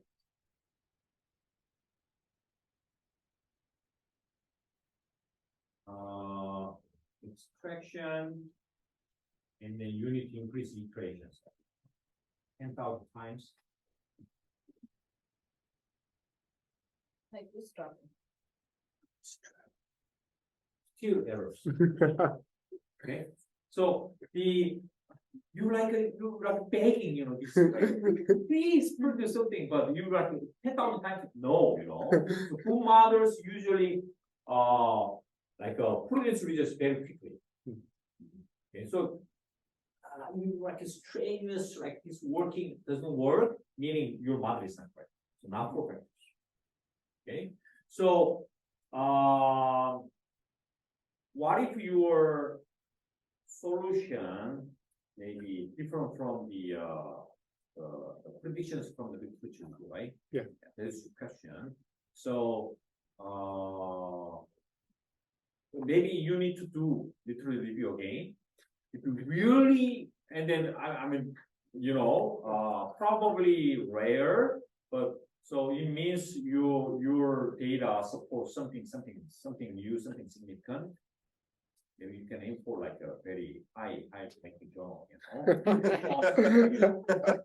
Nobel Prize, I don't know. Yeah. But it's rare usually. Yeah. I don't know how to ask this question, but I'm trying to include the cultural piece. So what if you do EFA with, using a certain sample and 3 factors emerge, and then in another sample, 4 factors emerge? Or, what do you do with those cultural differences? No, that happens. So,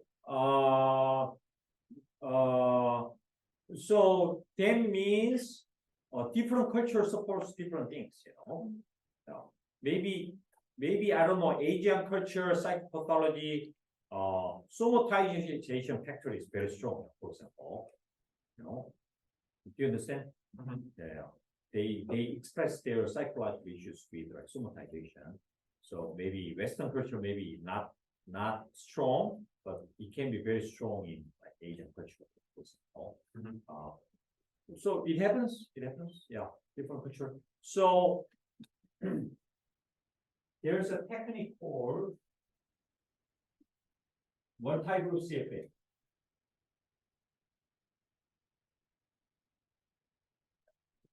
Multi-group CFA.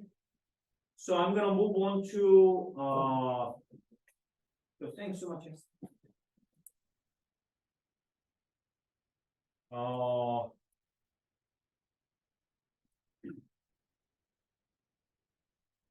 Okay, so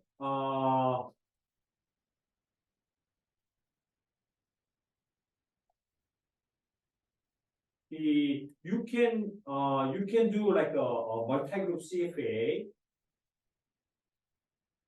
You see like an MD CFA. so you can do multiple CFA, and then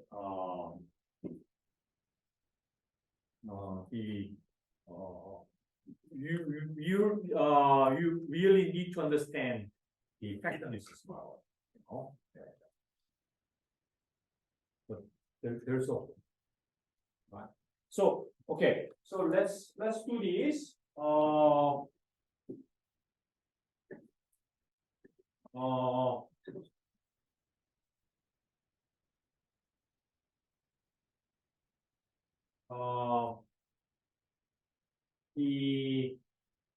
From now on, I think I have covered like the basics, and then although it's scheduled from 9 to 12, I'm gonna stop here, so that, but I'm gonna stay here until 12, and then more individualized, so I know first years probably is a lot of stuff, you need to take my regression class, so it's a lot for you guys, first years, I think, and then from now on it's very difficult. Okay, so let me give you like 5 minutes for what to do if you are interested in factor analysis, and then I'm gonna stop there, but I'm gonna stay here for like further like advanced questions. Okay. Okay. So this is the do you see like count how many lectures? I start from EFA introduction, EFA, CFA, and the structural equation modeling, and then multi-group CFA, and then like a latent growth curve. So it's a longitudinal. You can apply like longitudinal data. So there are a lot of materials. And the factor analysis. So this one, each one is like either 1 or 2 weeks, lecture. I really focus on EFA today. So if you are, it's a lot of materials. A lot of materials. But thanks so much for your patience. Yeah, I try to like not to be too much technical, but now it becomes technical. Right? Okay. Yeah. If you are really interested in that one, if you are really try to understand EFA, CFA, and move on to like a multi-group CFA, I suggest you need to a lot of matrix algebra.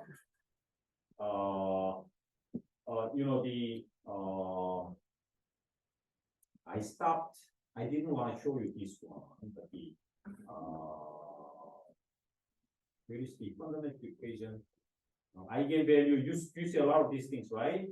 Yeah. Rotation. Yeah, probably I didn't have fundamental equation here, but CFA,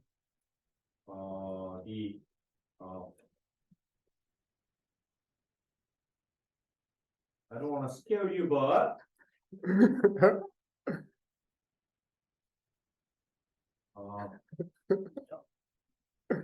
you need to understand this. So do you remember like these kind of things, Yeah.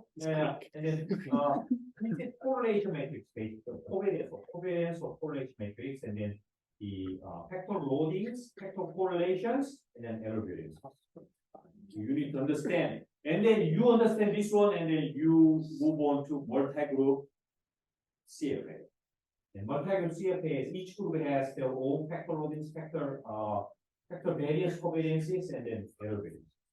Okay. Okay. So I'm gonna thanks so much for your attendance, and then